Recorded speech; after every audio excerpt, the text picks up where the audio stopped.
বণিক বার্তার একদম হেডলাইনে দেওয়া ছিল যে অমিত শাহ নাকি বাংলাদেশ থেকে অনুপ্রবেশকারী যারা আছে তাদেরকে ঝুলায়া পিটাবে, ঝুলায় রাখবে। তো এটা একটা সন্ত্রাসী কথাবার্তা।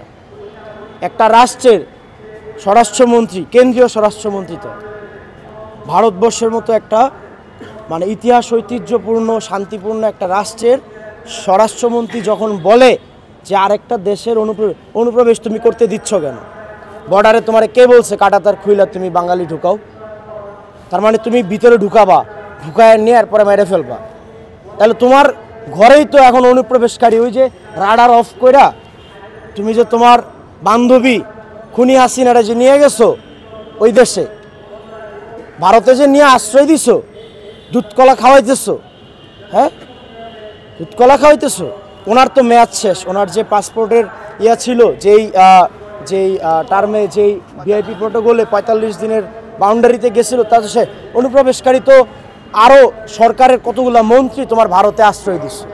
ওরা অনুপ্রবেশকারী, বাংলাদেশ থেকে এখন তো কেউ যাচ্ছে না। যারা বিভিন্নভাবে বর্ডার পাড়ি দিয়া, হ্যাঁ ওই যে ফারাজ করিম, ভণ্ড ফারাজ করিম চৌধুরীর বাবা, সে যেমন বর্ডার পাড়ি দিতে যা ধরা খাইছে, এরকম পার হয়ে গেছে অনেক মন্ত্রী এমপি আছে, পুলিশের অনেক ঊর্ধ্বতন কর্মকর্তা আছে যারা ওই রাষ্ট্রে পার হয়ে গেছে। তাহলে তুমি তাদেরকে ঝুলায়া পিটাও, ঝুলায়া পিটাও। তোমার ভাষ্য অনুযায়ী হাসিনারে ঝুলায়া পিটাও, খুনি হাসিনারে ঝুলায়া পিটাও, পিটায়া এরপরে আমাদের কাছে দিয়ে দাও, তুমি মাইরে ফেলো, সেটা আমরা চাই না। কারণ আমার রাষ্ট্রের নাগরিক সে, তাকে আমার দেশে আইনা এইখানে আইনে বিচার করতে হবে। ৪০ বছর ৪৫ বছর পরে যদি বঙ্গবন্ধুর খুনির বিচার হয় এই বাংলার মাটিতে, এটা তো আপনিই বলছেন, খুনির বিচার হয়, তাহলে তো ভাই আপনার বিচারও হবে। আমরা মারা যেতে পারি একদিন, আমাদের উপর যেই রকম থ্রেট আছে, আমরা মারা যেতে পারি, কিন্তু আমাদের পরবর্তী প্রজন্ম একদিন না একদিন এই বিচার করবে। এই প্রত্যেকটা খুনের বিচার বহির্ভূত প্রত্যেকটা হত্যাকাণ্ডের বিচার এই বাংলার মাটিতে হবে। অতএব ওনারে ফিরায় দাও, মাইরা ঝুলায়া কিছুক্ষণ পিটায়া ফিরায় দাও।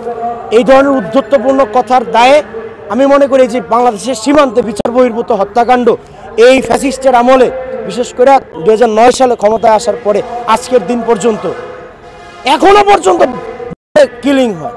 কত বড় দুঃসাহস, নত জানো পররাষ্ট্রনীতি। আমরা এতদিন এইবার না ইলিশ নিয়ে হয়েছে, এতদিনকে আমরা ইলিশ পাঠাই না? আমরা তোমাদের ইলিশ পাঠাই আর তোমরা লাশ পাঠাবা, বর্ডারে লাশ ঝুলায় রাখবা, ফেলানির মতো করে ঝুলায় রাখবা। কি বার্তা দিতে চাও? পৃথিবীর আর কোনো রাষ্ট্রে এরকম নৃশংস বর্বরচিত বিচার বহির্ভূত কোনো হত্যাকাণ্ড পৃথিবীর কোনো রাষ্ট্রে দেখছেন? দেখেন নাই। তো এইটা একমাত্র বাংলাদেশের কর্তা ব্যক্তিদের নতজানু পররাষ্ট্রনীতির কারণেই হচ্ছে। সো এই জায়গায় সংশোধন হওয়া উচিত। আন্তর্জাতিক আদালতে অবশ্যই একদিন না একদিন মামলা হবে এই মোদির বিরুদ্ধে, খুনি মোদির বিরুদ্ধে। খুনি মোদির ব্যাপার তার একটা হচ্ছে এই অমিত শাহ, বিজেপি, এই আওয়ামী লীগ তো বিজেপির আসলে একটা অনুসারী দল ছিল। আওয়ামী লীগ বাংলাদেশের দল বলবো না, বা দল থাকলেও এর ব্যবহার করছে কিন্তু এই বিজেপির মোদি। তো মোদির নামে আন্তর্জাতিক আদালতে মামলা হবে, বিচার হবে, এই ঠিক অমিত শাহেরও বিচার হইতে হবে, আর না হলে হবে না। জাতিসংঘের সামনে আমরা জানি যে বাংলাদেশ থেকে ব্যারিস্টার তাপস, ও তো খুনি। তো এরকম এই তাপস না, শুধু আওয়ামী লীগ ফ্যাসিস্টের অনেক দোসর, শুধু আমেরিকা না, ইউরোপ, ভারত থেকে শুরু করে, মধ্যপ্রাচ্য থেকে শুরু করে, যে শামীম ওসমান দুবাই যায় নাকি বসে গেছে।